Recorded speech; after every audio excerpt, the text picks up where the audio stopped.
Inoyo chimene chida kupangisa kuti muloje Chisilamu ndi yani?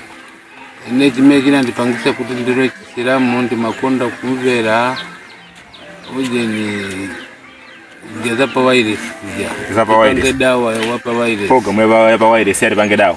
Ya. Ndimene makonda kumvera mimi. Makonda imene yo kumamvesera ndi ntamvesera. Ndi nandigunda mutima kuti ntame ndiri Mkristo. Yeah.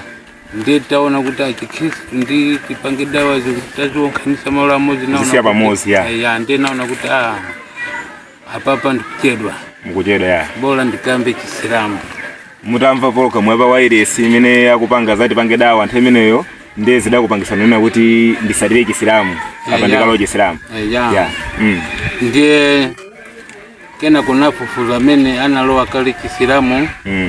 Ntapeza ndinafufuza kuti ineni mafuna kuti tikambe nanu Chisilamu ningapange bwanji ndi anataka kuti yayi zovuta kulibe zambiri muzikamvera konku. Muzikamvera kumene. Chachikulu inuyo monisese kuti popita kumene kumukhale ndizovala zochapa bwino koma. Zoziyenereza ya. Ya ndiye kumene nasamba nthaya bwino.